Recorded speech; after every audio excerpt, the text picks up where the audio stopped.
ब्रजभाषा और खड़ी बोली। तो जैसे प्रश्न आता है तो ब्रजभाषा बनाम खड़ी बोली में पहले जो ब्रजभाषा थी वो खड़ी बोली तक का जो सफ़र है उसका वो बताएँ। तो सबसे पहले इसमें हम लिखेंगे प्रस्तावना। ब्रजभाषा का स्थान हिंदी साहित्य में मजबूती से बना हुआ था। इसकी पूर्व पीठिका में भक्ति काल में रचित साहित्य को माना जा सकता है। इसी भक्ति काल में अवधी और ब्रजभाषा में भी महाकाव्य और काव्य की रचना हुई, लेकिन सभ्यता के विकास ने अपनी अभिव्यक्ति के लिए नवीन भाषा की मांग की। ब्रजभाषा में 19वीं सदी से पहले साहित्य के साथ-साथ संगीत भी रचा जा रहा था। इसलिए जन समुदाय में उसका व्यापक प्रचार हुआ।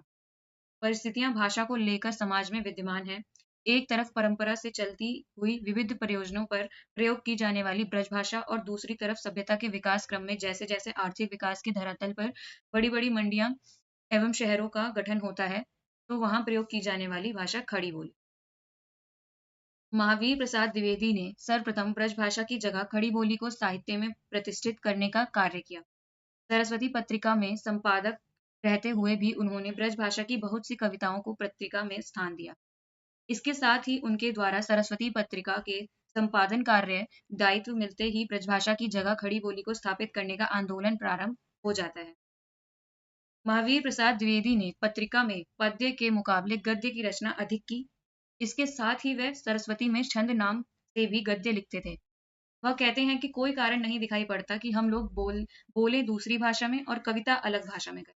महावीर प्रसाद द्विवेदी के पास भाषा को एक स्पष्ट चिंतन भी है तथा भविष्य को लेकर एक नया रास्ता भी।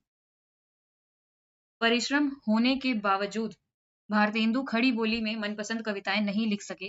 भारतेंदु की इस स्वीकृति ने ब्रजभाषा के समर्थकों का मनोबल ऊंचा कर दिया। गोस्वामी जी को भय था कि खड़ी बोली में जो कविताएं लिखी जाएंगी उनसे उर्दू का प्रचार बढ़ जाएगा। गोस्वामी भारतेंदु युग के एक बड़े लेखक थे। उनकी अपनी एक गद्य शैली थी। उन्होंने खड़ी बोली का विरोध किया। पाठक जी ने फैसला सुनाया, ब्रजभाषा की कविता को अब यदि अवसान नहीं तो विश्राम लेने का समय आ पहुंचा है। अब विरोधी मानकर चल रहे हैं कि खड़ी बोली में पद्य रचना असंभव है। खड़ी बोली पद्य रचना के विरोध में बातें खड़ी बोली में भी कही जा रही थी। खड़ी बोली पद्य रचना की पृष्ठभूमि बन चुकी थी, किंतु हम कह सकते हैं कि 19वीं सदी के अंत तक उसके विकास की दिशा स्पष्ट नहीं थी। हिंदी साहित्य के आधुनिकीकरण की प्रक्रिया गतिशील हुई, किंतु भाषा प्रयोग में व्यवस्था का अभाव था। यह काम आचार्य महावीर प्रसाद ने सरस्वती के संपादक के रूप में गहरी क्षमता से किया। द्विवेदी जी का संपादन जनवरी 1903 ईस्वी में प्रकाशित हुआ। उनका प्रसाद पाकर मैथिली गुप्त राष्ट्र कवि बने। जयशंकर की प्रकाशित कविता कामायनी भी खड़ी बोली में थी। द्विवेदी जी के नेतृत्व में जब खड़ी बोली में पद्य रचना को एक दिशा मिली, तब ब्रजभाषा के पक्षपातियों का दल कमजोर तो पड़ गया, पर द्विवेदी युग और छायावाद युग के अनेक कवि ब्रजभाषा में लिखते रहे।